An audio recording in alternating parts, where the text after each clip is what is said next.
Happy birthday, Ada HD.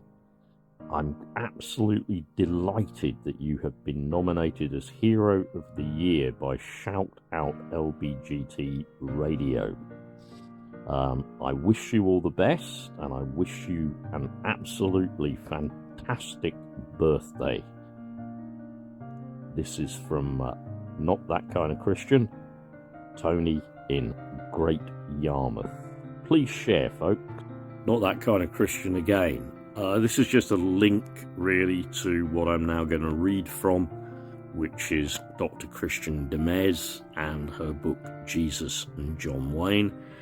I link this in this video because I think it kind of gives an explanation of why a lot of extreme evangelical, often white Christians, don't like LBGTQI people and get quite vicious around them.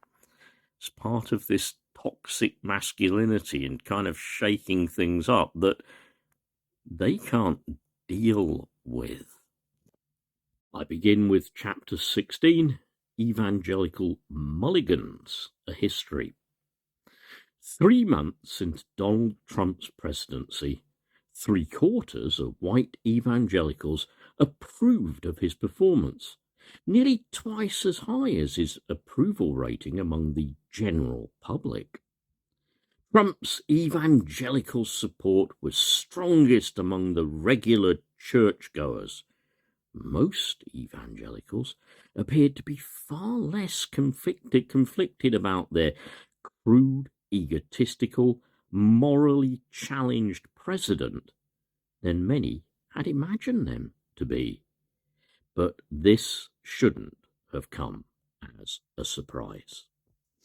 Since the 1960s and 1970s, evangelicals had championed discipline and authority. To obey God was to obey patriarchal authorities with a rigid chain of command. And God had equipped men to exercise this authority in the home and in society at large.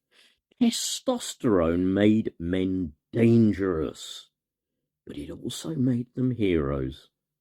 Within their own churches and organizations, evangelicals had elevated and revered men who exhibited the same traits of rugged and even ruthless leadership that President Trump now paraded on the national stage. Too often, they had also turned a blind eye to abuse of power in the interests of propping up patriarchal authority.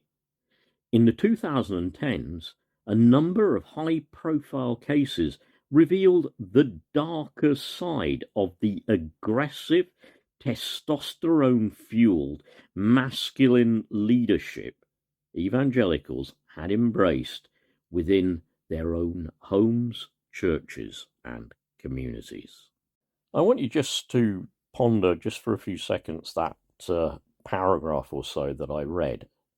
And it is about this dark side to what she calls testosterone-fueled masculinity. I've dealt with men, I've even been around men who seem to totally identify that with the core of being male. They seem to identify that with some sort of aggression, unbridled lust, this desire to conquer, to dominate, and stuff like that.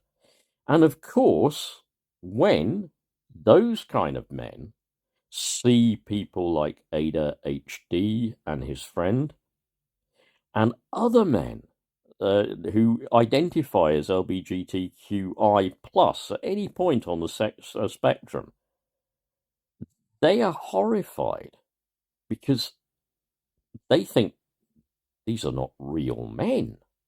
These aren't real men. How could they be real men? And because they are so horrified, I think some of them respond with aggression. They respond with the very thing that is meant to define a man. That hormone that comes from down there, somewhere in the region of our testicles, yeah? That's meant to identify who we are. Isn't it